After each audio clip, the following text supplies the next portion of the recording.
In this talk, I'm going to talk about the two major crises that we humans have precipitated, the climate crisis and the ecological crisis, and how they relate to our economic system. The Both of these crises are so vast in their scale that it can be very hard to wrap our heads around it, to really understand what it means to us as not just in the global sense, but also us. It's hard to visualize and personalize. And in the next two slides, I would like to do that, try to do that. Fair warning, they are going to be slightly jarring, but I think it's really useful to get a sense for what it is we are looking at. This here is a mummified body of a climate Mexican. His company got buried in an avalanche 55 years ago before this photograph was taken. So in 1959. This photograph is from 2015. And these bodies, which have been buried for decades, have started to emerge from the snow and ice. And the reason that's happening is because of ice loss and glacial retreat because of global warming. This is not an isolated phenomenon. The same reports are emerging from the Himalayas, the Alps. So all of this, it's a manifestation of the huge global problem that is the climate crisis. Let's look at the next one here.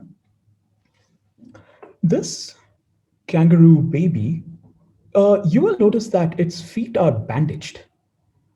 It was rescued from the Australian wildfires in 2020, which they were raging about a year from today, year before today. This was one of the luckier ones. More than 1 billion animals died in those wildfires, aside from, of course, the major consequences for humans, for infrastructure, and so on. These wildfires were record-breaking in their scope and scale and their intensity, and they followed one of the most extreme droughts in Australian history. And that is the sort of thing that is made much likelier, much more intense by global warming. And it's easy to understand why. Rising temperatures, dried out soils, more intense droughts. You have a fire, it ignites, and it stays ignited. So why is all this happening? That's the content of this talk, and that's why the title, The Environmental and Other Consequences of Limitless Economic Growth. Of course, I haven't yet made the connection between what we've just seen, the images we've seen, which are manifestations of the larger problems, and our economic systems. So that's what I'm going to do now. And for that, we need to take a detour and go into the human appropriation of the Earth's natural resources. Let's start with something which most of us are familiar with. What you're looking at here, is the last 200 years of global fossil fuel use. These are global numbers. This is the entire world put together. This is roughly present day, and this starts from 1800. And you can see how our use of fossil fuels has increased dramatically, exponentially, in the true mathematical sense of the word exponential, rather than just an English expression. And I would like to draw your attention in particular to the 1950s, where you can see a very steep takeoff in the use. That's right after the Second World War. Metal production, global. Once again, a curve which goes up exponentially until, for the last 120 odd years. And once again, this very clear takeoff after the Second World War. We can look into a whole host of these resources. This is a global plastics production globally in the last 65 years. And we've gone up to 7 billion tons of plastic produced today. This is cumulative. That's why this curve looks so smooth. Freshwater use. Once again, you have, in the last 100 years, this exponential rise. There seems to be a slight flattening out here, but it's still rising at about 1% per year. And the levels are already at 4 trillion meters cubed of water use. Land. The same. This is the cropland extent. And once again, the exact same phenomenon. And of course, as all of these physical resources, not just water and land, but also metals, construction minerals, plastics, rubber, glass, you name it, paper, all of it growing exponentially, the natural consequences have been pollution. So here we are, what we are probably most familiar with, CO2 emissions since the 1850s. Unsurprisingly exponential. This is the, by the way, for the entire world, not disaggregated by country or anything. And unsurprisingly exponential, and unsurprisingly takes off very steeply right after the Second World War. Exactly what you would expect because fossil fuel use has been growing extremely rapidly since then. But even the microplastic content in the surface ocean, you may have heard of this major problem we now have with microplastics being all over the global oceans. And even that has grown exponentially. We are using plastics in a huge way. It's not just contained in the products we use. We also use it to package the products we use. Now, why has this happened? That's the question, isn't it?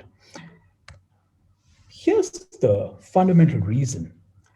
The world's economy, which is generally measured by the GDP, the domestic product, gross domestic product, has grown exponentially ever since the Industrial Revolution. And that's what we are looking at over here.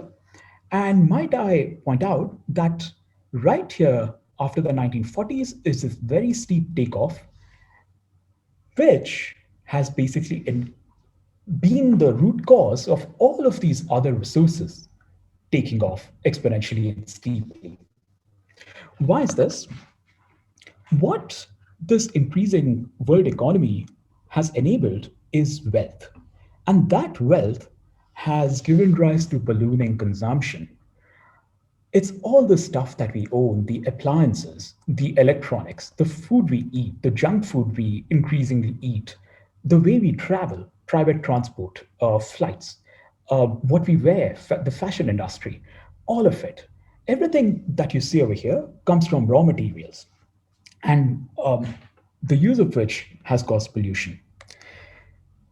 So, what are the consequences of all this ballooning material growth? And for that, the more fundamental question we need to ask is all of these products that we use, how do they come about? So let's sort of break this down and see how these come about. So, step one, raw materials that go into all of these products are extracted. And the way extraction normally goes is through mining. Whether you talk about coal, whether you talk about lithium, gold, silver, magnesium, tungsten, you name it. All of those usually come from holes in the ground or from deep ocean mining. And in the process of making these mines, we invade and destroy natural habitats because typically where they sit, there used to be forests, and we've destroyed those forests and all of the life that lived there, the wildlife, ecosystems damage and destruction. Second step, we use these resources, these raw materials, to build infrastructure. So things like power plants from where we draw energy, things like our roads and rail for transport, heavy and light industry to make the stuff that we use. Once again, to construct all of this infrastructure, we once again destroy the ecosystems that were there before the infrastructure came by, before we built them there, by destroying the ecosystems there. And then, of course, products are manufactured, so stuff like this.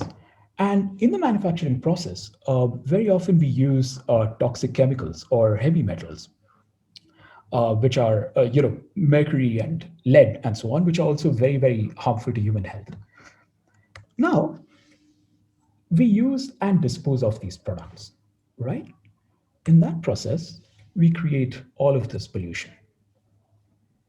You may have heard that there are parts of the Pacific which are basically they've got vast islands of floating plastic. They're basically a plastic garbage dump. That's that right there.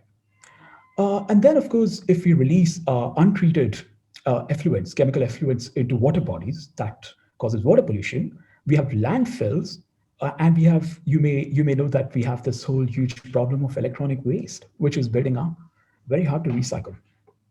So then, of course, the problem that is air pollution. And by that, I mean not just particulate matter air pollution that we're all intimately familiar with in this country, but also greenhouse gases, which is what causes the climate crisis.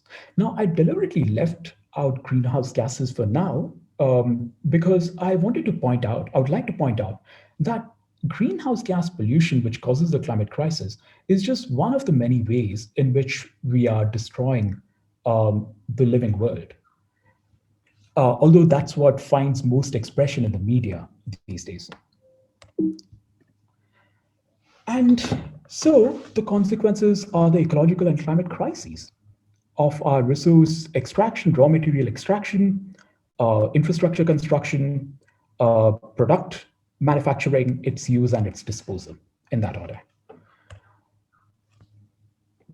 Look at this, for example. Um, Pollution in the water, or stuff that we nets and so on that get lost in the water, pollution on land. This is a photograph of an oil slick which affects marine wildlife, marine organisms. So all of this that you're seeing here is the human footprint, the human pollution footprint on the planet, which is destroying our wildlife and causing the ecological crisis. On the other hand, you have the crisis because of greenhouse gas emissions. Record-breaking heat waves, or rather the wildfires in Australia.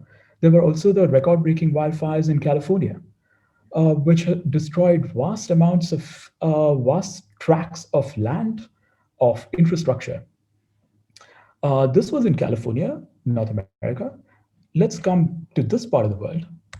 And this, what you're looking at here is a photograph that a friend of mine took. This is a primary school in the Sundarbans, where the Ganga and the Brahmaputra flow into the Bay of Bengal. This school was built very close to the coast. And 4 years back, the school was perfectly operational. And in just 4 years, the sea levels in the Bay of Bengal rose so rapidly that the school is completely destroyed. And not just the school, the water has come in over 100 meters further beyond the school and destroyed all of the agricultural land, not to mention dwellings that existed there. So those people have become essentially climate refugees. Of course, the sea level rise in the Sundarbans, it's complex. It's not just sea level rise because of global warming, but also for other developmental, quote unquote, developmental reasons, which have accelerated sea level rise in the Sundarbans. But the climate crisis is most certainly one of the important components there. Sorry to butt in, Chirag, but your 15 minutes are nearing up. Yeah, 1 minute, right? I'm done. 3-4 slides. So the end, sort of all of these crises, to summarize, are a direct result of the fundamentally extractive nature of our economic system. As long as we have resource demand, and by resources I mean all raw materials, okay? As long as it keeps going up exponentially, that's unsustainable. And if the pollution, soil, water, air pollution, keeps going up exponentially, that's unsurvivable. So the minimum requirement for genuine sustainability is that our resource demand has all resources must flatline. That's the only way you can make the system sustainable.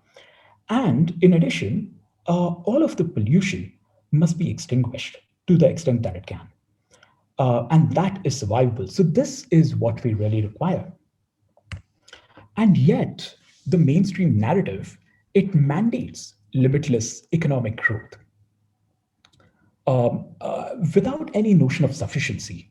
And that's what poses one of the great challenges of our times now. can an exponentially growing economy be sustained and yet we solve the climate and ecological crises? And if that is indeed the case, if we believe that to be the case, how would we do that? And that's going to be the theme of the rest of this conference. With that, I would like to thank you for your attention.